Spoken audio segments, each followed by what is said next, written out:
Hey team, are you struggling with power? Feel like when you're throwing your backhand, whether you're a southpaw or whether you're an orthodox, you just haven't got that snap. There's just nothing behind the shot. You're making contact and it feels weak. This is probably the reason why. And stick around to the end of the video where I'm going to show you the difference between how you can get some speed and put some power on the end of them shots as well. Let's have a look.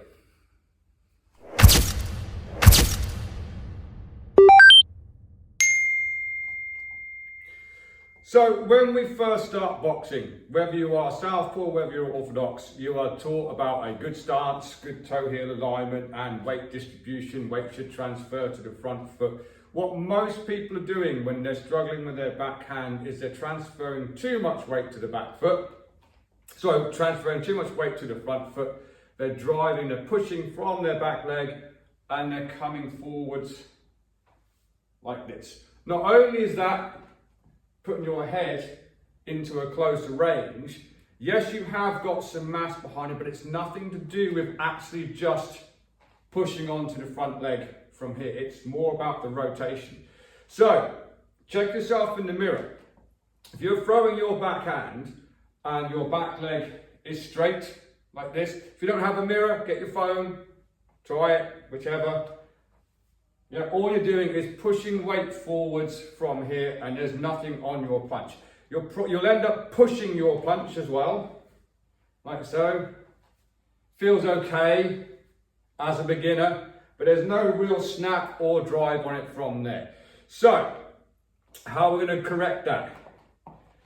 Yes, we transfer weight from the back foot. Don't be too weight 50-50. You want a bit of weight on your back foot. So, there's three different types of stance, realistically. Here I'm being a bit more aggressive.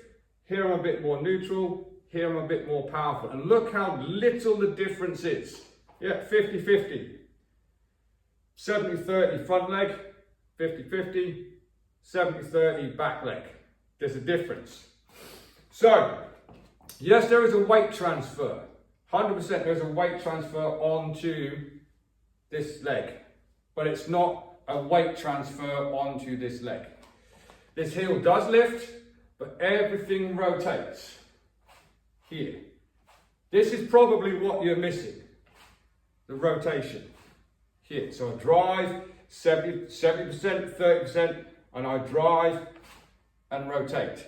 So the weight does come forwards, not as much as what you think. It's not that. It's not a lift up, okay? It's seated, sit down, and rotate. Now I've got more weight on the front foot.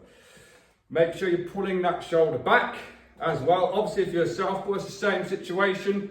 70%, 30%, and you drive from the leg, that heel lifts, that hip turns, and you pull your right shoulder back from here. That's where you get the weight transfer. Too many people tell you just to put the weight on the front foot. It's not. If your leg is straight, you have not sat into your punch. If you look, I actually sit into it and my knee doesn't really want to come past my hip. There it's past my hip. See how it's here? That's straight. I actually want to sit into the shot a little tiny bit from there. So have a look on the bag and the difference the power makes when we sit into the shot.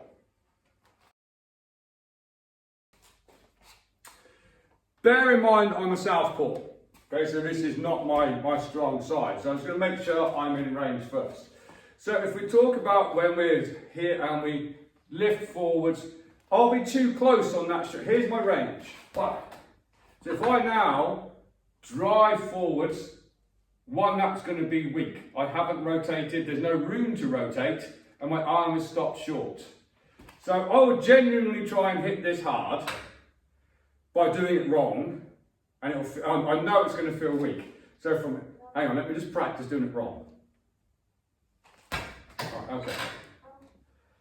I'm really going to try. Okay. That feels awful. It's weak.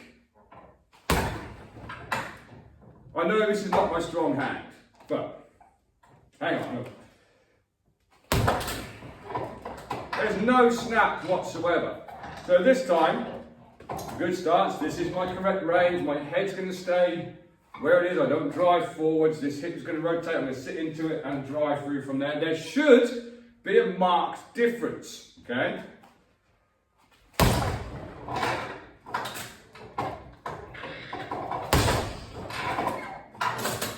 And one more, doing incorrect. I'm really going to try. Spooned off the bag. You have to have that element of sitting into the punch, a rotation with the hip, pulling your other shoulder back and driving that shot forwards from there. It's not leaning forwards. If you're not hitting this fully extended because you've leant forwards, there's never going to be any power in it whatsoever. There's a few exercises that you can do to help kind of make this better, and I'll show you what they are now. So you may have seen this on a previous video. It's something that I came up with. If someone else shows you this on another video, they've got it from me. Okay, this is just a hook on the wall with a piece of rope. Doesn't matter what length the rope is. This could be round a punch bag, round the pole. I just happen to have a hook on the wall. And what it is, it doesn't matter what the length is because you'll make it work anyway. So I think I'll do it southpaw because I'm a southpaw. I'll turn my back slightly. So what this does, I'll demonstrate it southpaw first, so you can see. If I'm leaning forward, so here it is, I've pulled this to my chin, which is fully extended my right arm. If I lean forwards and push this shot forwards from here, you'll see how that rope goes really, really slack. Yeah, so if I do this for an orthodox, you'll see exactly what I mean. So I lean forwards, I push my weight to the front foot. This rope's gone really, really slack. I have to keep my head above my hips and rotate by pulling the left hand in. Pull the right hand in. Pull the left hand in. Pull the right hand in. Yeah, what that does, it gets me rotating instead of this. I know I'm pulling my hand down to my hip, I know that. But even if I pulled it back to my chin, this is all really slack now, because I'm not staying above my hips. It's here, weights on the back foot, weights turned to the front foot, weights turned, weights turned, weights turned. So that's one little thing that you can do in your gym or at home, just with a length of rope around something. You can really start working those rotations instead of this. That's going to help you develop the rotation. Speed times mass equals power. So another little drill for you to try and help you understand the difference between speed and power is to do with your core and your rotation. If I'm working volume punches, I lock my core in place. Whether I'm doing it in my natural stance or orthodox, the core stays locked in place. Yes, I might go a little bit squarer. I'm not necessarily arm punching, but I'm not really concentrating on power. Core's locked. When I want that to be a powerful shot, you release the core and rotate. So you kind of get a and you release and drop and sit into the combination. So whether it's on a normal bag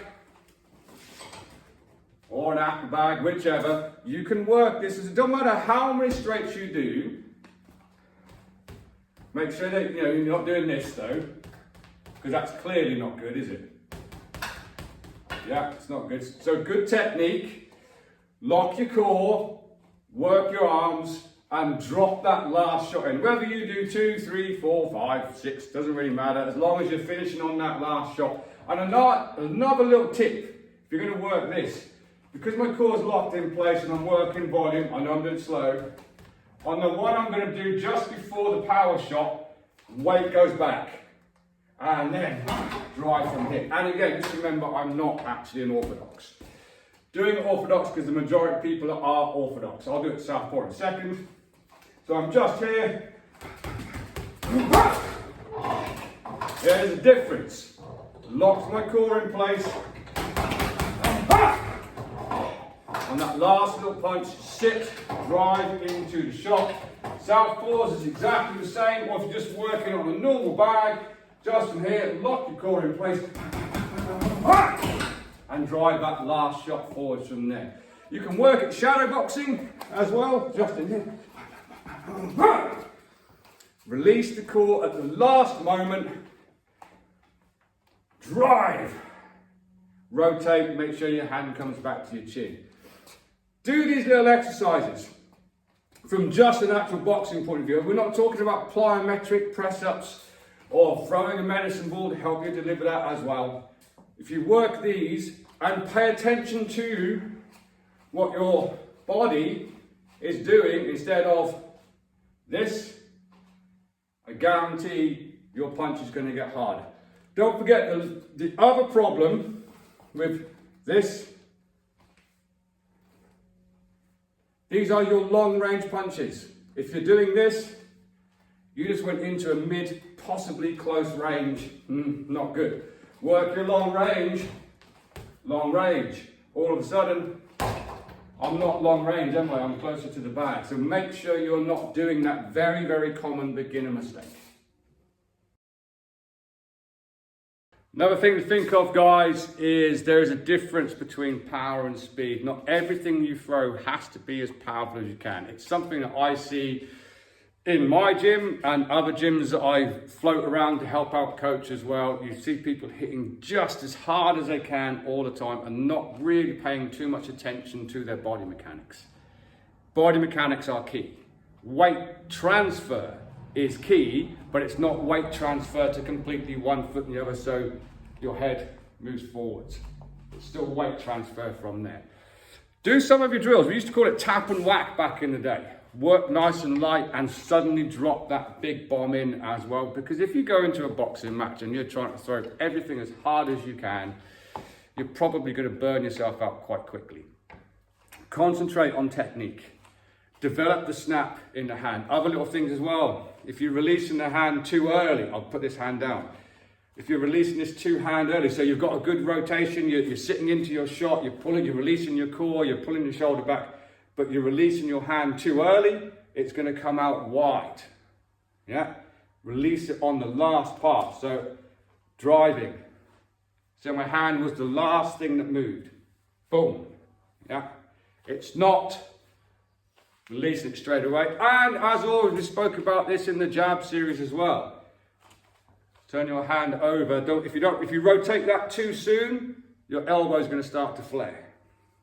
Yeah? So as soon as I'm leaving my chin, turning my hand, look at my elbow. I know some of you will now go, well, my elbow, you wouldn't do that. You wouldn't try and turn your hand before you threw the punch. That's just silly. Yeah, your thumb is the opposite side of your elbow. As soon as it moves, it starts to flare. So, elbow underneath. This is never going to be powerful because that's going to start to cause an arc. Yeah? Bump. Rotate, weight transfer, release the core, hand comes straight out. Boom, and your head is not moving forwards. Here. That's going to be more powerful. Have a work on that, guys. Let me know in the comments if it's made a difference to you. Until next time, train safe, train hard, train intelligently, work them fundamentals, work them body mechanics, and I'll see you soon.